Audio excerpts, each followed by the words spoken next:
Cadê os intérpretes? Não, mas ela é surda, ela é DA. Escuta um pouquinho. Escuta. Bem?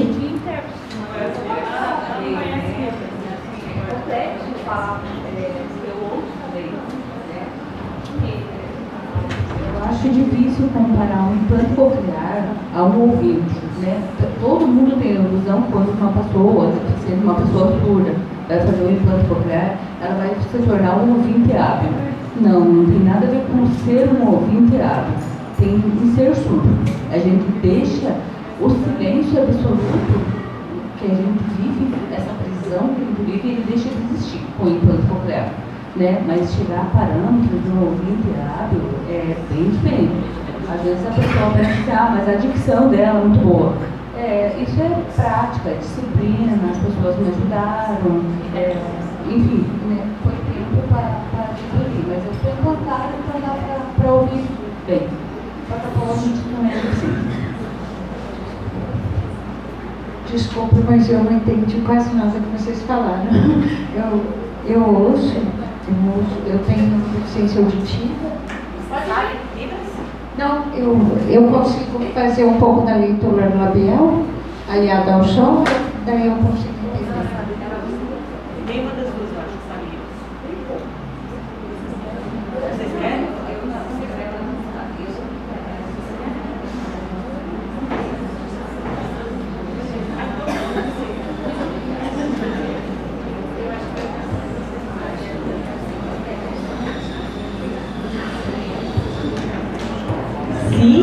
Se eu estiver falando muito rápido, que é de costume, você me levanta a mãozinha assim, tá?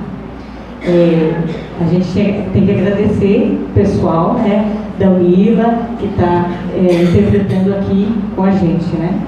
Queria antes me autodescrever.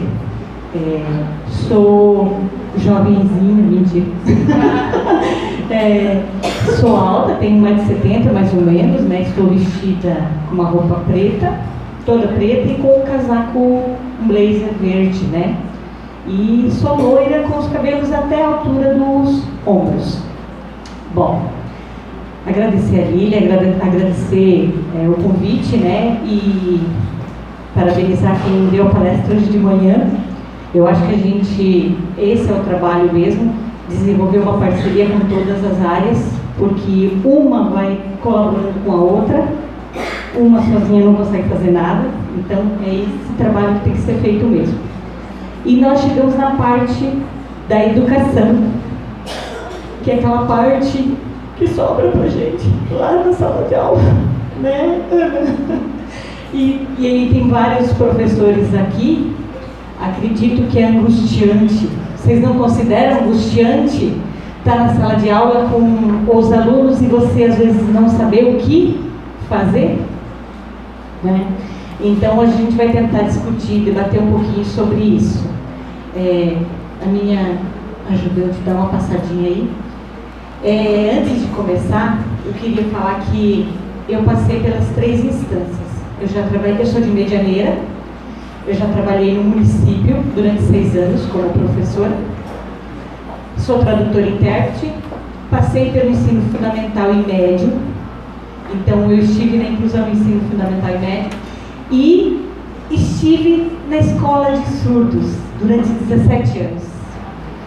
Então, hoje eu estou na Unila. Então, já passei pelo municipal, pelo estadual e hoje estou na federal. O que eu digo para vocês assim? Os desafios tem nas 3 instâncias. E são diferentes? Não. É tudo quase o mesmo parâmetro, tá? Eu só digo assim que a diferença que chega lá na universidade é que os alunos têm uma certa autonomia. Eles já passaram pela fase de desenvolvimento emocional, cognitivo e tal, e estão chegando lá na universidade já com uma certa formação, né? Mas a parte principal é lá no comecinho.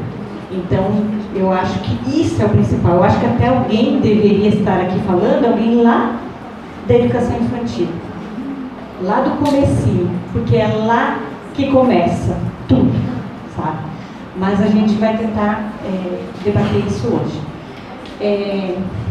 Então, quando a Dina colocou, desconfigurou um pouquinho ali, a questão do poder público, eu acredito que existem duas vertentes ali dentro do poder público, né?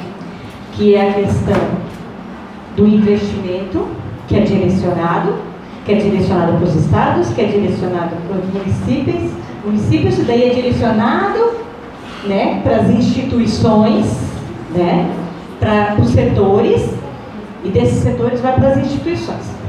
Vamos pensar assim, está lá em cima, é destinada a verba para o Estado. Aí o Estado tem que ir para o município. E vai se perdendo, né? Umas moedinhas ali no meio. Aí chegou no município, o município tem que distribuir assistência, saúde, educação, para chegar onde? De certa forma, nas escolas, né?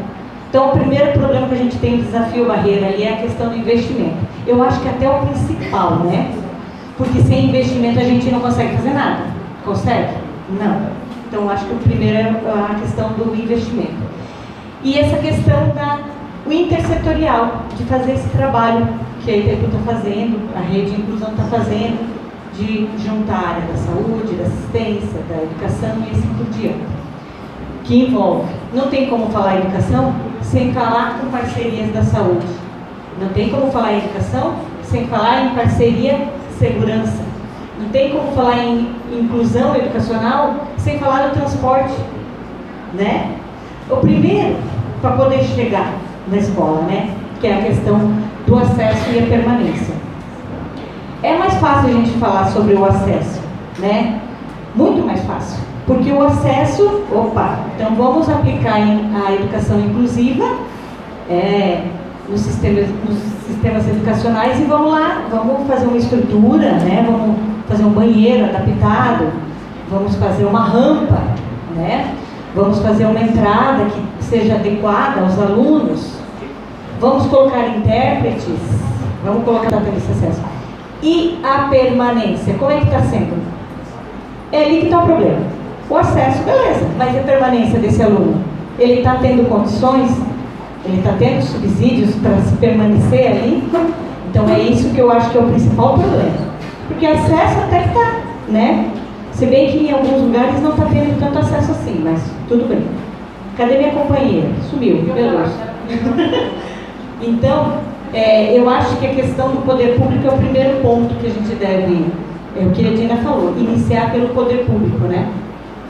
O que a gente tem? A gente tem leis muito rasas, eu considero muito rasas. Inclusive, tem que atender o autista, tem que atender o síndrome de Down, tem que atender o surdo, tem que atender o cego e assim por diante. E vamos criar a sala de recurso, que é a sala de atendimento educacional especializado, e boa, né? Só que cadê a especificidade desses alunos? Porque que nem nós estávamos discutindo. O aluno tem autismo. Qual que é o grau de autismo dele? Tem tudo isso. Ele tem deficiência auditiva. Qual que é o grau da deficiência auditiva dele? Leve. O aluno consegue participar da aula de boa, né? Consegue escutar o professor, sentar na frente e tal. Mas o surdo profundo, precisa de intérprete, né? E às vezes, junto com essa deficiência, autismo e assim por diante. E aí, o problema mais grave que eu considero que essas leis, elas não levam em consideração o processo de ensino-aprendizagem. E é ali que sobra para a equipe pedagógica, sobra para os professores, principalmente para os professores, porque lá na escola, o professor ele não vai ter só aquele aluno com deficiência, ele vai ter outros. Eu quero deixar bem claro aqui para vocês. Eu sou a favor da inclusão, mas eu sou a favor da inclusão que não fere os direitos desse aluno de estar, de socializar, de participar e de aprender. A partir do momento que a gente tem um aluno que ele não tem nenhuma condição de acompanhar, eu acho que a escola especial ela se faz necessária. Por que eu digo isso? Em Medianeira, quando eu trabalhava na escola de surdos, chegou uma criança que nasceu prematura. Não dá para incluir numa escola, no estado, no município, não tem. Não acontece. Entendeu? É como se fosse jogado assim. Se vira. Está esse aluno, como é que o professor está se virando com esse aluno? A equipe pedagógica. Né? Então, eu acho que está faltando isso. Falta essa união. Minha companheira, Paz. Eu só falo 5 minutos. Eu trouxe aqui para vocês, para mostrar para vocês que também nem sempre o acesso ocorre. Essa foi uma pesquisa que eu fiz na região Nordeste. Então, nós fizemos nas 5 regiões. Eu fiz na região Nordeste. Eu pesquisei 3 estados, 3 escolas. Referência em inclusão. Tá? Aqui, ó, referência em inclusão, pessoal, tá? Super. Referência em inclusão. O aluno tinha que entrar pelo estacionamento. Ele tem o direito de entrar pela frente da escola. Não, vamos tomar só um pouquinho.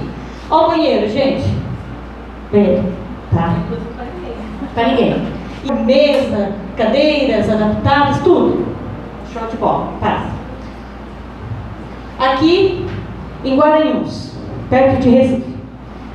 Ó o estado. Essa aqui é a sala de recursos. A professora Fade, para falar para vocês como é que é. Pode passar. E aqui a terceira, também. Escada, uma rampa. Eu nem coloquei aqui a que dá acesso ao ginásio, que é irregular, a rampa, tá? E Ceará, tá? Fortaleza. Escola de Fortaleza, referência e inclusão. Não tem intérprete. Não tem. Eu participei de uma sala de aula, menininha com 7 anos, surda profunda, os alunos lá cantando e ela que nem um ágil falso, não interagindo nada. Aí eu coloco para vocês, que inclusão que está acontecendo no caso, neste caso, em que um aluno surdo não domina a língua materna, porque o surdo ele precisa dominar a língua materna e não se discute mais nisso. Nós temos modelo, referência aqui no Paraná, Ampacim, dentro da UEM, é uma escola desde a educação infantil até o ensino médio, onde os professor de História sabe Libras, professor de Geografia sabe Libras, professor de Matemática sabe Libras, e ensina os conteúdos em Libras, por meio da Libras. Os alunos são a coisa mais linda que se vê. Lindos. Eu interpretei na universidade para eles, eles davam show nos ouvidos. Então, é possível sim. E hoje, quando se discute por que os surdos estão brigando pela educação bilíngue? Por causa disso, gente. Por causa dessa questão. Embora eles estejam incluídos na sala de aulas, é importante para eles, a socialização é. Assim como é importante para os demais alunos. Mas o problema é, eles estão tendo acesso ao conhecimento? Não adianta o surdo estar lá e quando ele for formar grupo, não tem ninguém que quer fazer com ele, porque ninguém sabe se comunicar. Aonde está atendendo as necessidades, as especificidades desse alunado, né?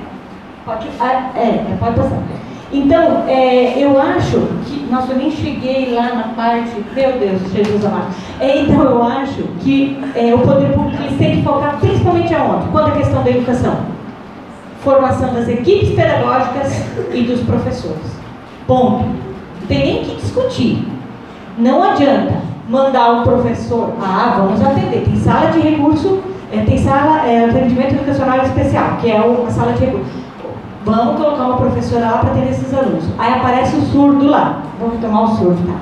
Aparece o surdo lá, mas eu não sei Libras, eu não sei como é que se ensina a língua portuguesa para os surdos. Então não adianta, certo? Então é complicado. Tem que pensar na formação dos docentes e da equipe pedagógica, que é o que dá suporte para esses docentes, tá?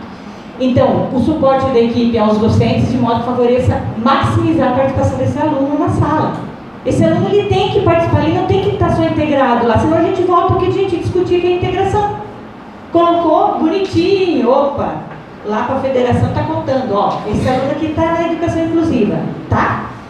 Ele está realmente potencializar as suas habilidades, quando se fala em suplementar o ensino, dar suporte para que essas habilidades desse aluno se desenvolvam, garantir o acesso aos conhecimentos, Ou seja, há formas diferentes de aprender e metodologias diferentes de ensinar.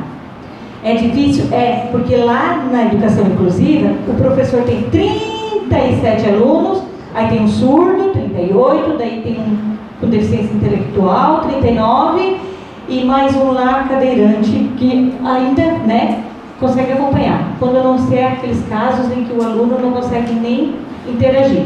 Mas aí o professor, ele tem que dar conta de fazer a chamada, que quase termina a aula, porque é 40, 50 minutos de aula. Aí fez a chamada, começa a dar o conteúdo, ele tem que pensar em todos eles e mais os 3. Mas e aquele professor? Alguém sentou com ele, foi trabalhado com ele, que ele iria receber esses alunos? Que ele precisa trabalhar assim, assim, assim, quando o aluno tem autismo? Que precisa trabalhar assim, assim, com o surdo? Não foi, gente. Infelizmente não foi. É ofertado um curso, uma formação para atendimento educacional especializado e ponto. Estou mentindo? Quem é professor aqui? Que já fez um curso que foi dado para atender especificidade dos alunos? Levanta a mão. Tem? Entendeu? Não tem. Né? Meu Deus do céu, já deve ter quase terminando 3 horas da tarde. Desenvolver atividades adaptadas. Então, lá no atendimento educacional especializado, é que deveria fazer esse trabalho de desenvolver atividades adaptadas, ensinar a língua portuguesa. E o pior, a falta dessa formação é que está ocasionando nos professores o quê? Achar que o apoio é que deve ficar responsável pelo aluno. Ou então, fala assim, quando o professor está tendo dificuldade de trabalhar com o aluno na sala de aula, chama a professora do atendimento educacional especializado para buscar o aluno dele. Gente, relatos. Acontece isso. Por quê? Vamos culpar os professores? É sempre a culpa dos professores, não é? Sempre é a culpa do professor, sempre é a culpa da equipe pedagógica que está ali, que não faz o trabalho dela, mas ninguém... É muito fácil fazer a lei, quem faz a lei não está na sala de aula, não sabe o que os professores, o que a escola passa. É muito fácil falar em educação, quando não se está na prática. Estimular a parceria entre o professor do AE e o professor da sala de aula, sempre. Então, quem for da equipe pedagógica que esteja aqui, se apegue, tirem dúvidas, exponham as dificuldades de vocês, porque, pelo menos lá, momentaneamente, quem tem um certo domínio é aquele professor que está no AE, né? Pode passar. Então, eu penso assim, que a inclusão social, ela precede a inclusão educacional. Não tem nem o que discutir. Se aquele aluno não se sente bem lá porque ele não está sendo incluído, é óbvio que ele vai querer sair. Retomo os surdos. Por que os surdos não querem mais ir na inclusão? Por causa disso. Eu sou só mais um número aqui. Eu sou só mais um número. Mas ninguém interage comigo. Eu interajo com a intérprete. Gente, sabe o que é você sentar diante do aluno para começar a aula e o aluno fala assim, posso te contar o que aconteceu ontem? Que eu fui passear? Olha, mas eu não tenho com quem conversar. Aí explicar meia hora o que aconteceu com ele no final de semana, porque o pai e a mãe não sabem Libras, e ninguém, nenhum amigo, a não ser os surdos da escola de surdos lá, sabe Libras. Então ele não tem com quem interagir, ele interage com quem? Com a intérprete. Estou mentindo a intérprete aí? É ou não é? Não acontece isso? Eles falam tudo o que aconteceu no mês inteiro, às vezes, né? Às vezes a gente deixa até de lanchar, já deixei de lanchar para sentar com o surdo para dar orientação para os surdos. Gente, de pai vir na escola e pedir para nós, por favor, fala para ele fazer isso, porque eu não aguento mais. E o surdo fala assim, fala para minha mãe fazer isso, aprender Libras, porque sem comunicação eu não consigo, eu não entendo ela. Então, nós estamos com um problema muito sério, porque nós temos a família e nós temos o poder público. A família é a estrutura, é a base. O poder público tem que trabalhar. O que acontece? Por isso que é importante o apoio dos outros setores, a questão da saúde. Opa, diagnosticou. Vamos encaminhar para a escola. Ele está tendo acompanhamento ou ele só entrou na escola e foi embora? Ninguém mais deu notícia. Ninguém apareceu na escola. Isso é aceito, gente. Primeiro ponto. Já deu? Já? Tá. Fazer o quê?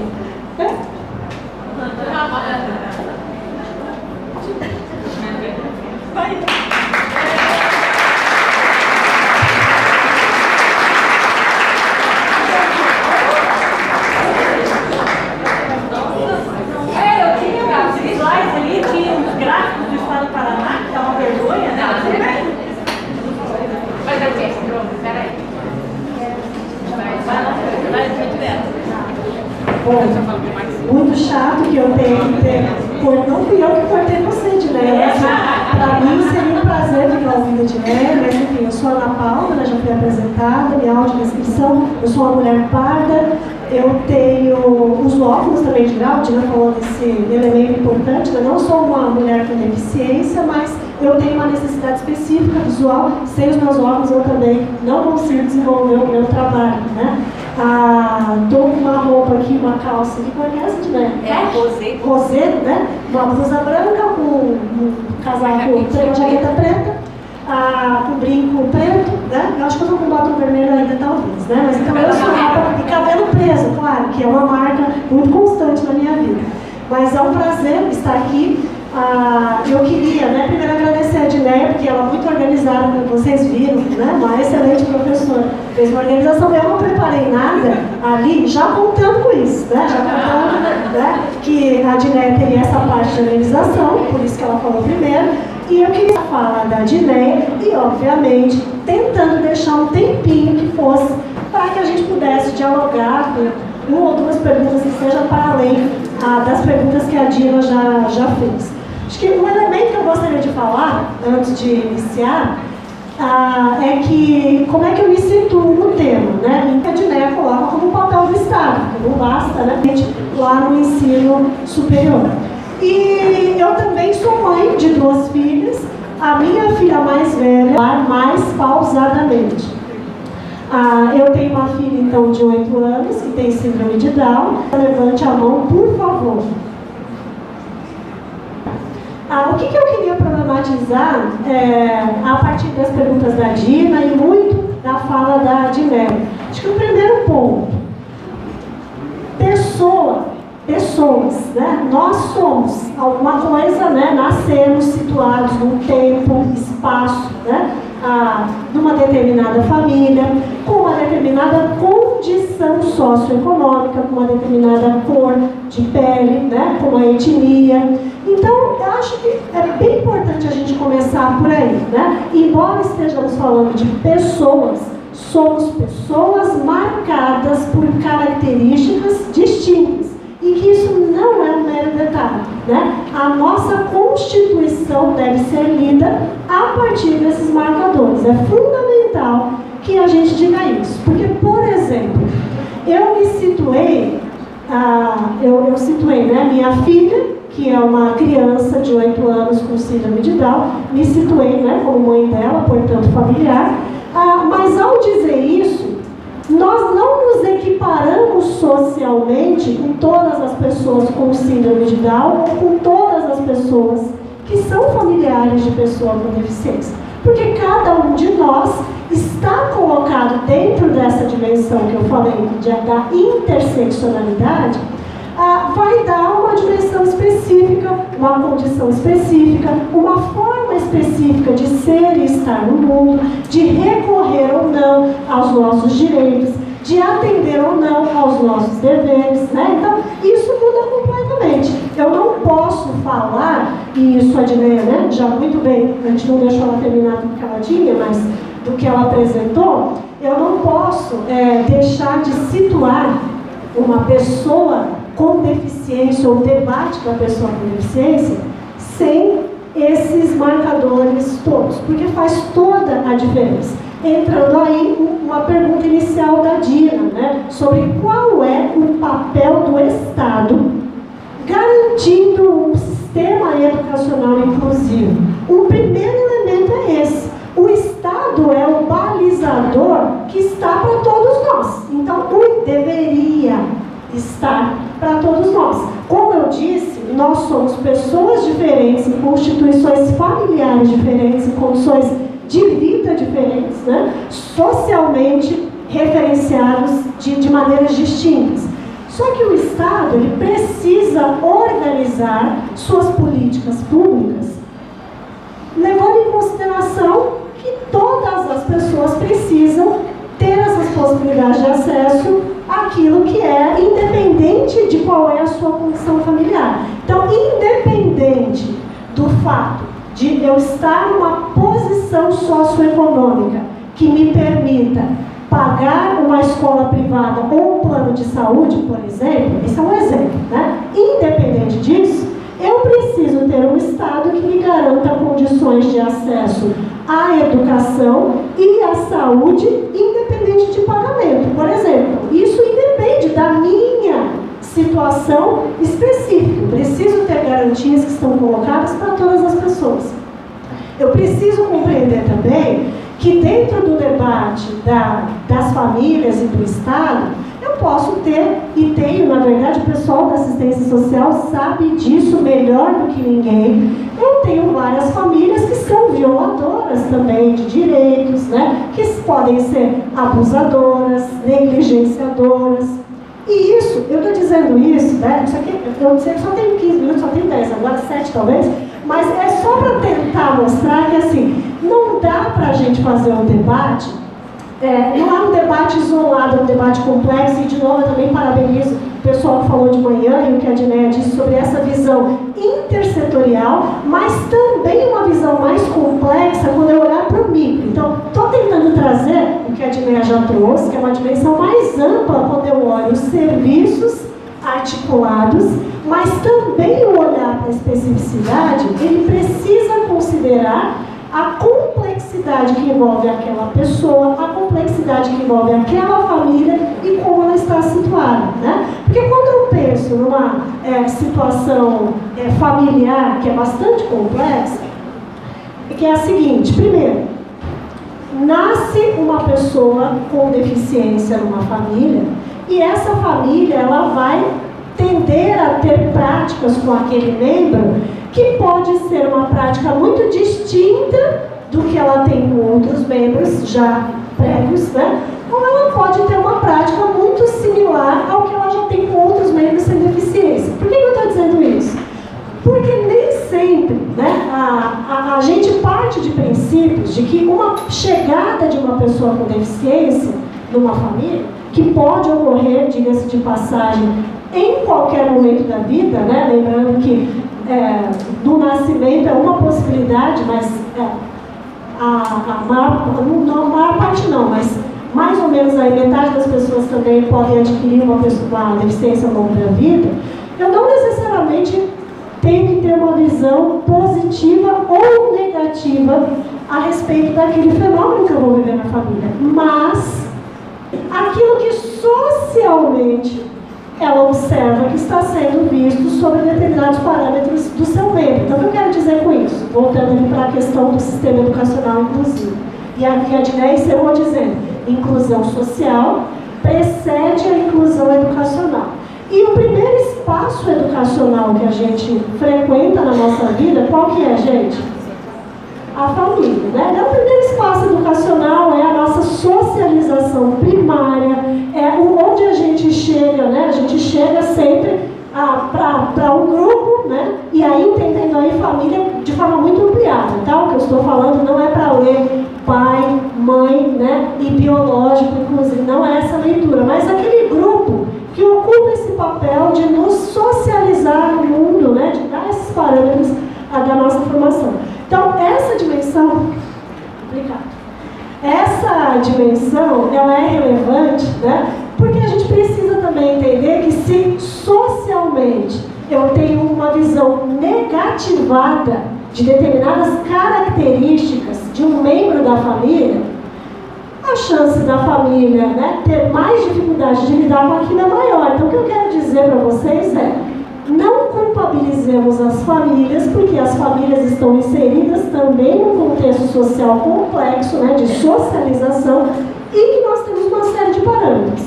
Quanto mais o Estado, quero ficar na pergunta da Dina, né? Quanto mais o Estado organiza políticas que mostram que há espaço na sociedade com condições igualitárias, condições equitativas, na verdade seria o termo correto, para que todas as pessoas, independente de quais as suas características, estejam ocupando seu lugar no mundo, maior a chance da família também conseguir lidar melhor com o que ela vai ter de diversidade entre os seus membros. E isso não é um detalhe, tá? Então, por que eu estou dizendo isso? Nós nós tínhamos, até bem pouco tempo atrás, a visão de que as pessoas com deficiência nem precisavam manter-se vivas, né? Então elas poderiam ser eliminadas.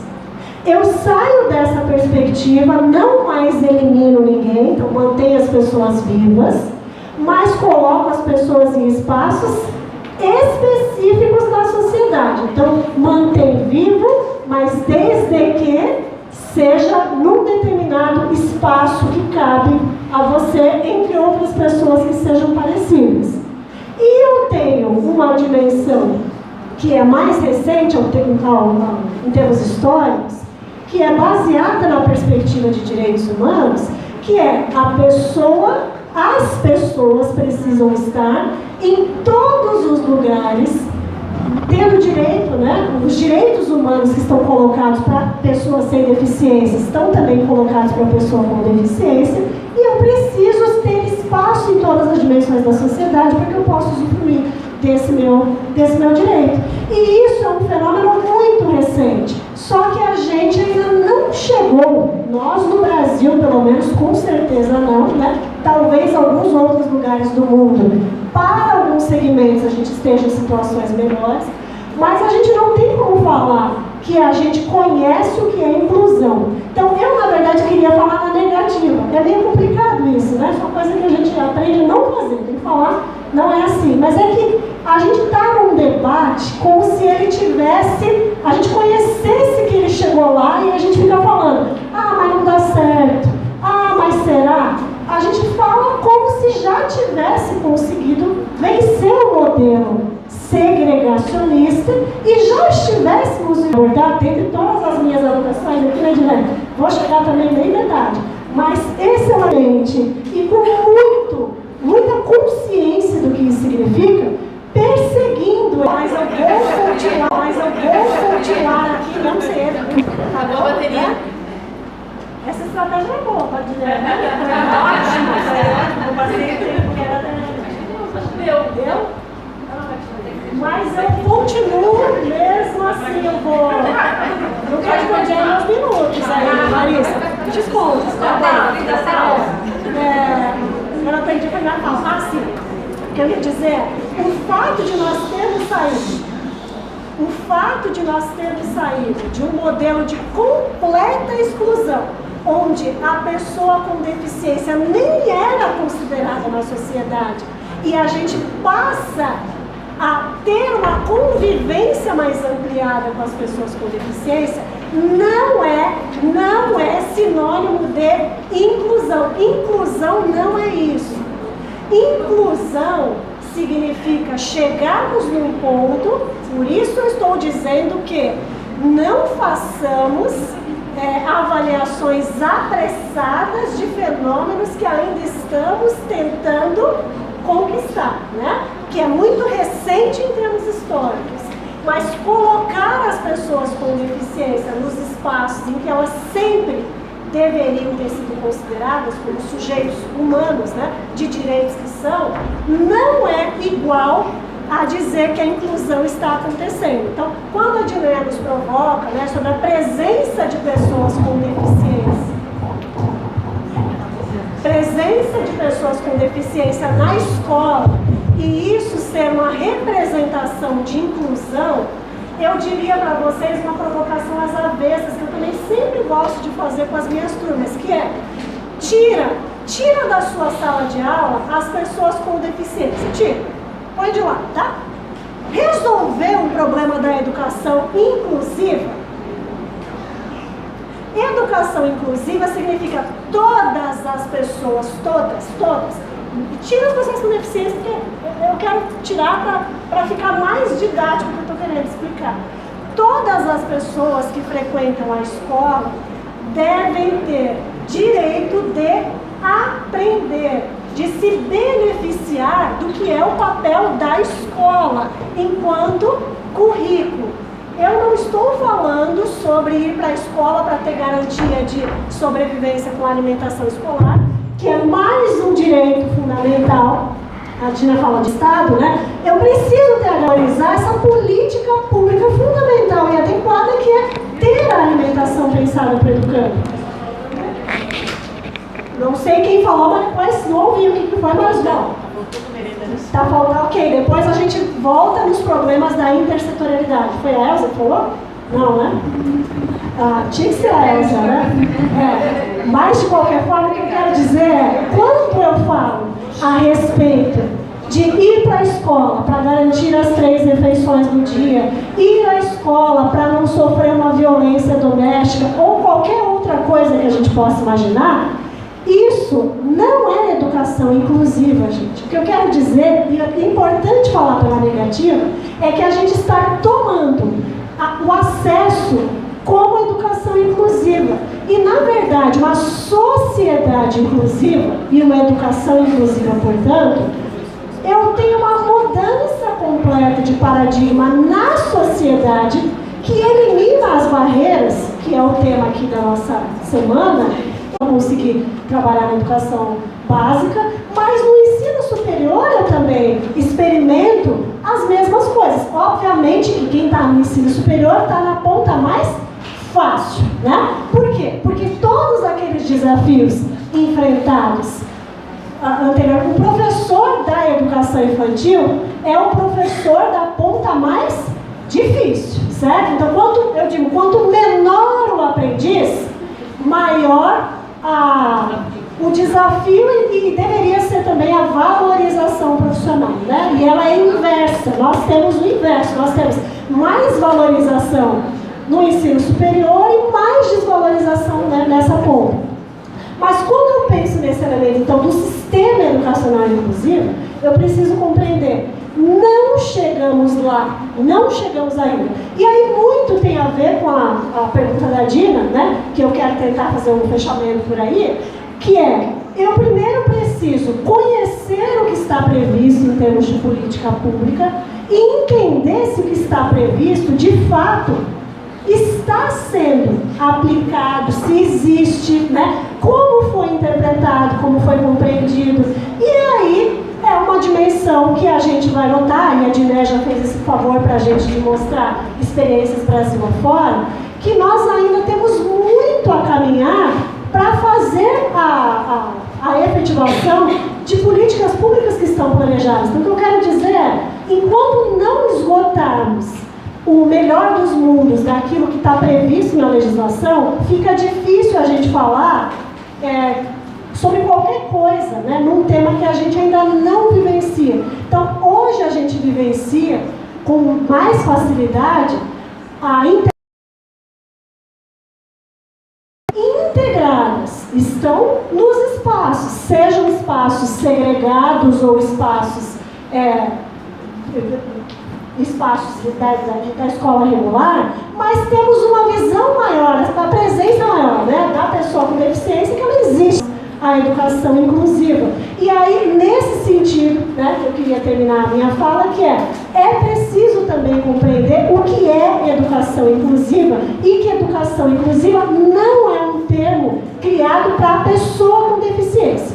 A gente não pode confundir que existe na legislação a educação de frequentar a escola nunca vai voltar a estudar depois de muito tempo, para a pessoa indígena, para a pessoa que vive itinerância, cigano, enfim, o que vocês quiserem pensar de possibilidades. Mas essa é uma dimensão que a gente precisa continuar debatendo e explorando. O que significa inclusão? O que significa organizar a sociedade e as relações da sociedade para fazer caber a presença de todas as pessoas sem a necessidade de ficar referenciando o que ela tem. Porque quando a gente chegar lá, né, o sistema educacional inclusivo, a sociedade inclusiva, não é relevante que você me diga o que você tem.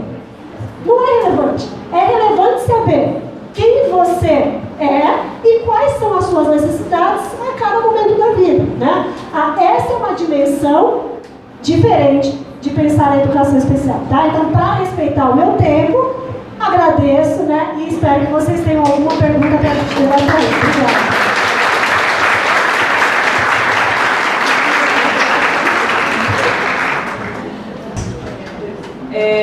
A lição que eu tiro dessas falas tão maravilhosas, é que a gente precisa respeitar a singularidade, né?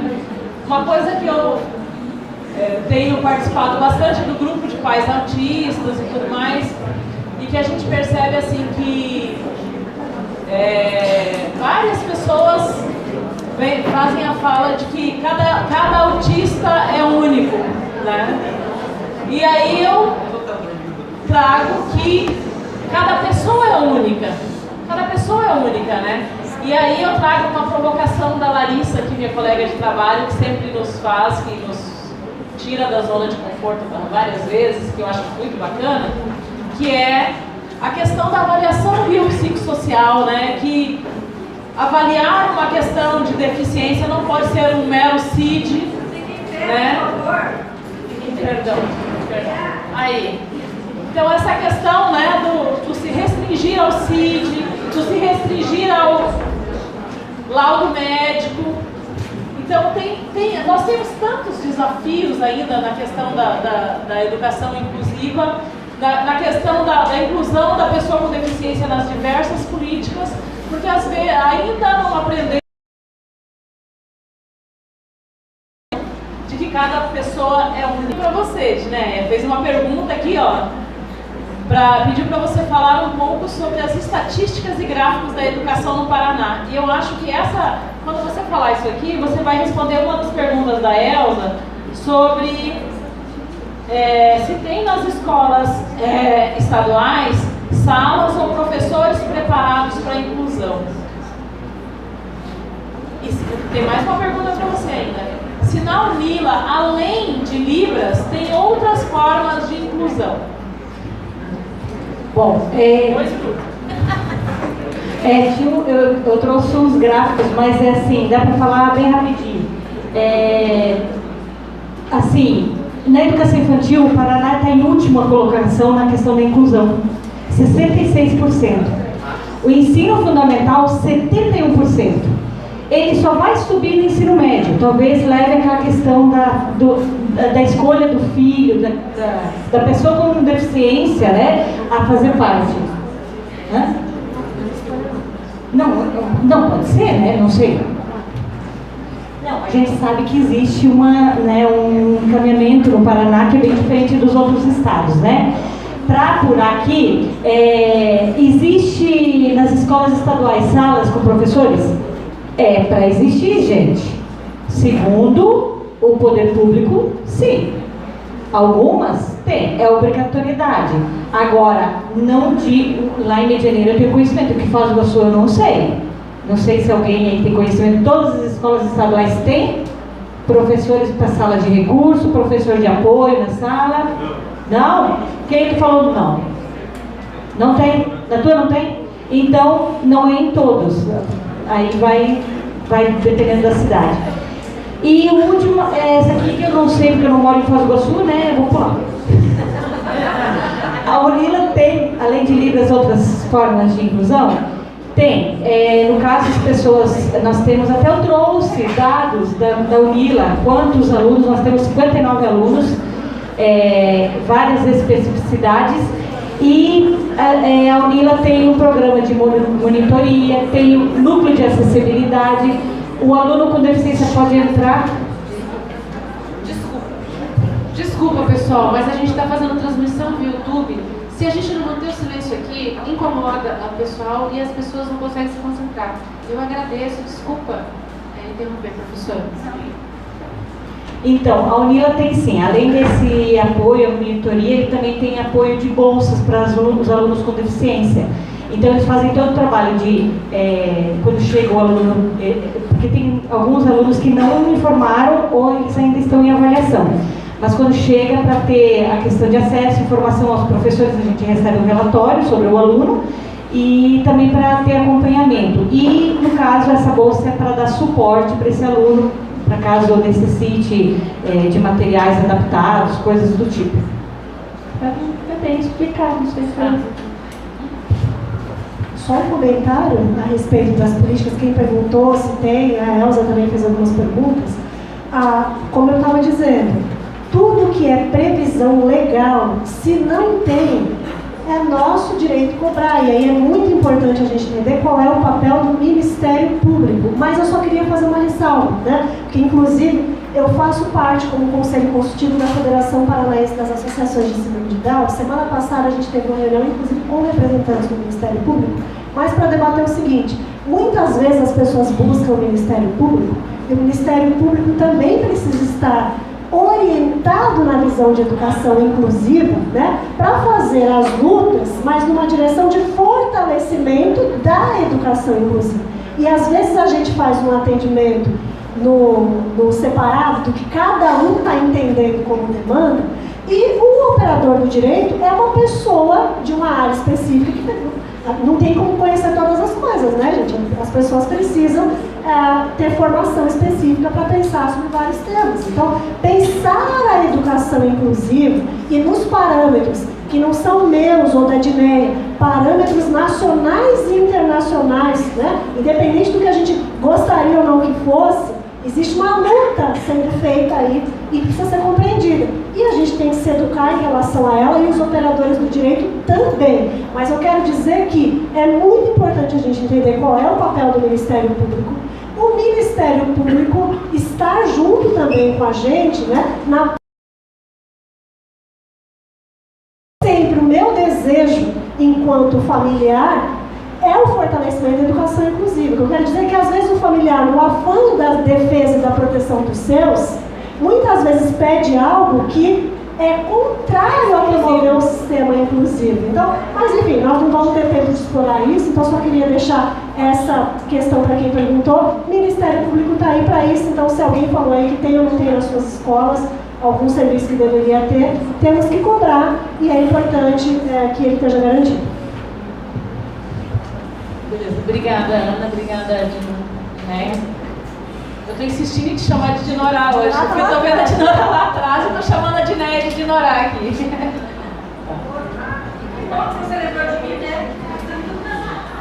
Então, aqui tem uma outra pergunta a respeito da quantidade de escolas municipais, atividades específicas para pessoas cegas, certo?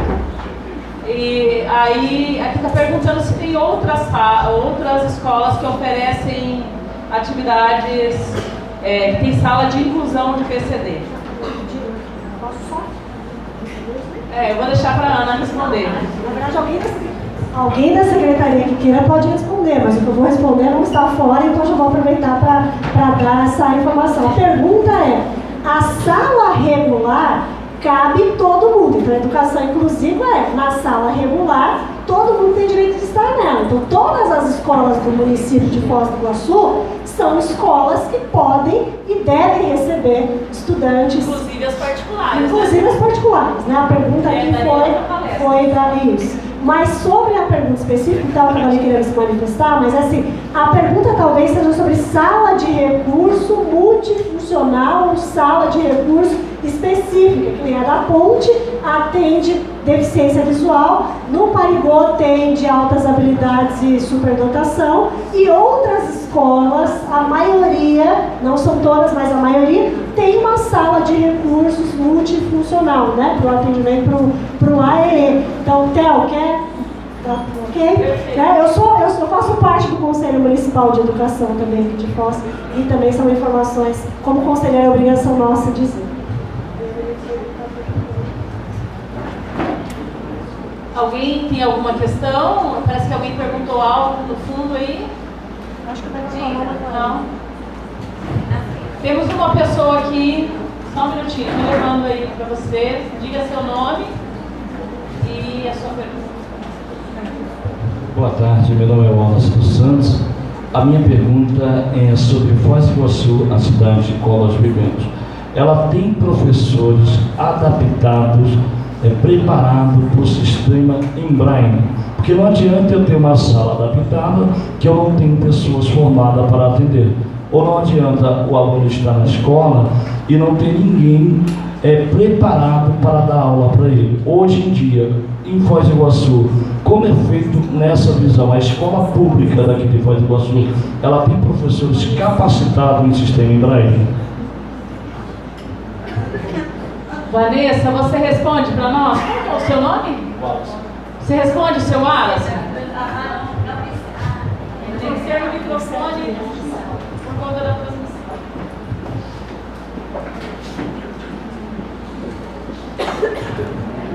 Na rede municipal, vou responder pela rede municipal, nós temos uma criança que é do 3º ano e ela está sendo alfabetizada em Braille, junto com a sala de recurso multifuncional da Ponte da Amizade, que a gente recebe orientação. Sim. Agora, a outra pergunta é o seguinte: então só existe essa parceria com a Ponte da Amizade, mas e quando o pai ou a mãe moram em um bairro distante? Porque a lei ela é muito na escola que é do seu bairro, perto da sua casa. E no contraturno ela frequenta a sala de recurso multifuncional de TV. Tá, mas ela aprende na escola normal? Na escola normal. Não, mas a minha pergunta é o seguinte: o professor lá é adaptado em Braille para ela? É também recebido orientações também. Uhum. E qual escola vocês têm referência aqui que tem professor em Braille?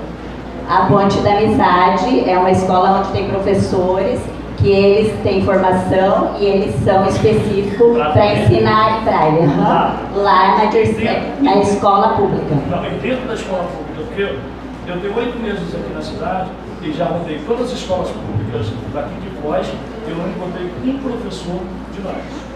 Na verdade, os nossos professores, eles precisam receber mais informações sobre isso, e a gente está estimulando alguns professores para Cascavel, para o CAPES, para receber essas orientações. Hoje, gente, a última pergunta, seu Wallace, nós já estamos estourados no tempo. O que nós precisamos também é de professores terem esse interesse também para se formarem. Hoje, dentro do município, quantos professores tem especificamente no sistema Braille? Da Ponte da Amizade, nós somos em 7, Renilda. A Renilda, quantos professores são da Ponte da Amizade? 7? Mas que só atendem lá. Eles atendem lá e também os alunos que estão na rede municipal também, orientando os professores e os alunos também. Mas aí não são no colégio? Não, eles fazem um trabalho colaborativo indo lá e orientando.